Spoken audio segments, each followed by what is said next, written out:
آپ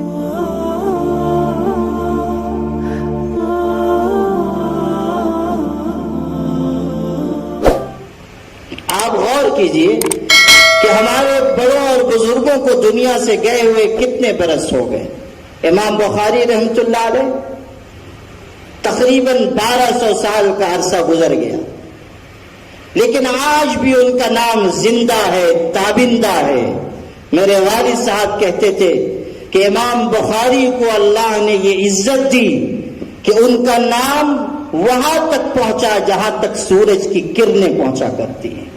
اللہ نے ان کو یہ عظمت بخشی۔ عجم میں پیدا ہوئے، بخارا عجم میں ہے، عرب کا کوئی شہر نہیں۔ لیکن آپ کو میں آپ سے ایک بات عرض کروں، دل کی بات، خاص طریقے پر اپنے عزیز بچوں سے۔ میں حرم مکی میں تھا، غالباً رمضان تھا، لاکھوں لوگوں کا مجمع اور جمعہ کا دن، اور ظاہر ہے اس مجمع میں کیسے کیسے لوگ ہوتے ہیں، اولیاء، علماء، صلحات، قیاء، اولیائی تحت قبائی لا یعرفہم سوائی، ایسے لوگ بھی کہ اللہ کے علاوہ انہیں نہیں جانتا ان کا مقام کیا ہے، کوئی نہیں جانتا ان کا رتبہ کیا ہے۔ بہت سے لوگ یہ ذکر ہوتے ہیں، پتہ نہیں چلتا کس حیثیت کے ہیں، اللہ کے ہاں کیا پوچھ ہے ان کی۔ وہی مسجد نبوی اور محدث عبد الرزاق کا حلقہ قائم تھا، ہزاروں لوگ پڑھ رہے تھے۔ ایک صاحب کنارے گھٹنوں میں سر دیے ہوئے بیٹھے ہوئے ہیں۔ ایک صاحب کا گزر ہوا، انہوں نے کہا، ارے میاں، سب محدث عبد الرزاق سے سبق پڑھ رہے ہیں، حدیث حاصل کر رہے ہیں، تم ادھر کنارے بیٹھ کے کیا کر رہے ہو؟ اس نے سر بھی نہیں اٹھایا، ویسے ہی گھٹنوں میں سر دیے ہوئے، اور کہتا ہے، ہاں ہاں، کچھ ہیں جو عبد الرزاق سے سنتے ہیں، کچھ وہ ہیں جو براہ راست رزاق سے سنتے ہیں، جاؤ اپنا کام کرو۔ کچھ وہ ہیں جو براہ راست رزاق سے سنتے ہیں۔ تو جب اس نے یہ جواب سنا، وہ ٹھہر گیا، کہا، بات تو آپ نے بہت بڑی کی، لیکن میں آپ کی عظمت اس وقت مانوں گا جب آپ مجھے پہچان لیں۔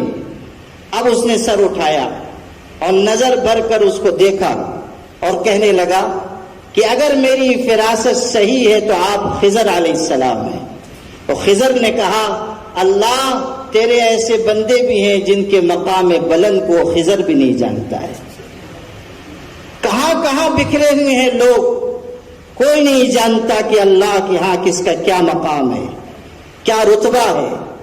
جو عرض کر رہا تھا وہ یہ کہ لاکھوں کا مجمع، جمعہ کا دن، رمضان کا مہینہ، اور جمعہ کو منبر لایا جاتا ہے، اور حرم کے خانہ کعبہ کے سائے میں منبر رکھا جاتا ہے، اور اس پر امام صاحب تشریف فرما ہوتے ہیں اور خطبہ جمعہ کا ارشاد فرماتے ہیں۔ لاکھوں لوگ سننے والے، سارا عالم اسلام گوش بر آواز میں موجود تھا۔ شیخ سدیس خطبہ دے رہے تھے، اور عربی النسل شخص، عربی انسان، ممتاز شخصیت خطبہ ارشاد فرما رہے ہیں جمعہ کا، اور تھوڑی تھوڑی دیر پر روایت بیان کرتے تھے اور کہتے تھے، رواہ الامام البخاری فی صحیح، اور دعائیہ جملے کہتے تھے۔ جب کئی مرتبہ یہ بات ہوئی تو بے اختیار یہ احساس کر کے میری آنکھیں نم ہو گئیں کہ اللہ، تو نے اس شخص کو کیسا مقام دیا، ایک چھوٹی سی بستی میں پیدا ہونے والا، عجم میں رہنے والا، اور جس کے گزرے ہوئے تقریباً 1200 سال ہو گئے، آج عربی النسل امام خانہ کعبہ کے زیر سایہ لاکھوں مسلمانوں کے اجتماع سے خطاب کرتا ہے، اور بار بار اس شخص کا نام لیتا ہے جس شخص کو اس کی بستی سے نکال دیا گیا تھا، اور جس نے جلا وطن ہونے کے بعد یہ کہا تھا کہ پروردگار عالم، تیری زمین اپنی وسعتوں کے باوجود مجھ پر تنگ ہو گئی ہے، اب تو اپنی جوار رحمت میں مجھ کو بلا لے۔ وہ اپنی بارگاہ میں مجھ کو بلا لے، اور ان کی دعا مقبول ہوئی اور دنیا سے رخصت ہوئی۔ غور کیجئے کہ اللہ نے کیسی سربلندی عطا کی، یہ مقام کیوں ملا، یہ عزت کیوں ملی؟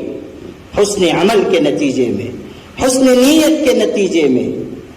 اور اللہ نے جو عزت مقرر کی ہے علماء کے لیے، طلباء کے لیے، جو عزت قائم کی ہے صلحاء کے لیے، بادشاہوں کو وہ عزت حاصل نہیں۔ مزید ویڈیو کے لیے ہمارے چینل کو سبسکرائب کریے اور لائک کریے اور شیئر کریے۔